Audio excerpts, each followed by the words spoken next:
Hello everybody, welcome to Boxing Science. In this video, we're going to be covering the Boxing Science warm-up. This is what all of our athletes perform every single day, whether that's in their strength and conditioning sessions at the Boxing Science Performance Centre, or in their boxing sessions where they're boxing coaches. And the main reason why we do this is because we want to mobilise and activate the correct muscle groups to help elevate performance during their training sessions. We're looking to work on the imbalances that are created from increased boxing activity, and then also we're looking to reduce the likelihood of injury. This warm-up routine we actually have available in a poster. We have it up on the wall of the Boxing Science Performance Centre, and we're now for the first time making this available for online download.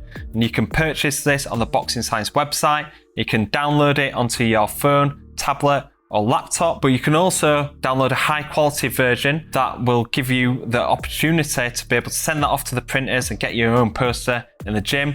The quality is high enough for A1 or maybe even bigger if you want to really blow up the warm-up poster. And this is something that you can have up in the gym where your athletes can follow. It's a fantastic way to get your athletes moving in the right way, getting activated and pumped up for the session, and also reducing the likelihood of injury.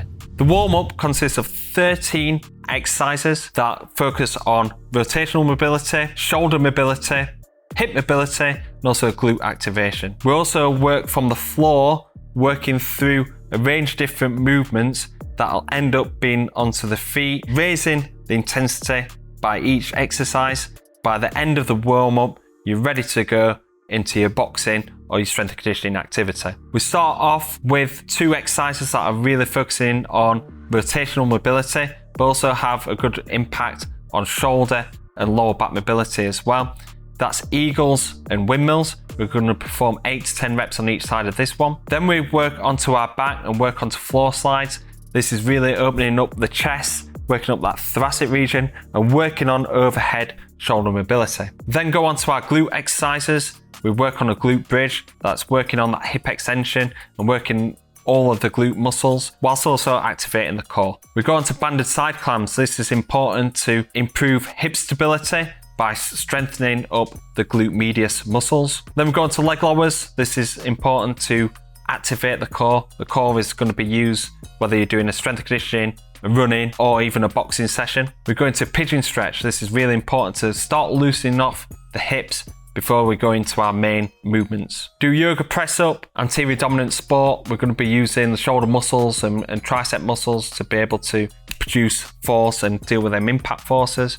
We go into yoga position, so downward dog, where we're improving mobility, the hamstrings and the calves, and also working overhead shoulder mobility and stability as well. Then we go on to the Spider-Man and twist. This is the best exercise in the world, where you focus on a range of different things. You're working on hip mobility, adductor mobility, glute strength, rotational mobility, and shoulder mobility all at the same time.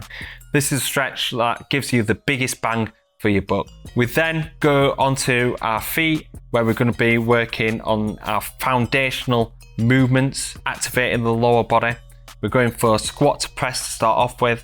We use the press with either a weight plate, a band, you can even use a broomstick or even a foam roller, something to counterbalance the squatting action to make sure that you're nice and upright at the bottom of the lift, pushing out them knees, working that hip range, activating the glutes, activating the core, and also making sure that you're keeping nice straight back during that action as well.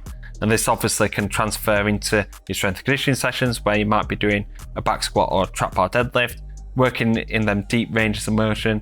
Really important to increase the effectiveness and the safety of performing compound lifts. We then work onto lunge and rotate, where we're looking at separating upper body and lower body movements. We're keeping the lower body stable whilst increasing upper body rotation, and this is really important for hip mobility, rotational mobility, but also kinetic chain sequencing. We work out the sagittal plane with a lateral lunge. This is really opening up the hips now, really developing the adductors, whilst also developing the glute medius. We use the press in action with a weight plate or just popping your hands in front to help counterbalance so you can get into a deeper range of motion and also keep that trunk straight, keep that back straight whilst performing this activity. We then finish with a banded sidewalk.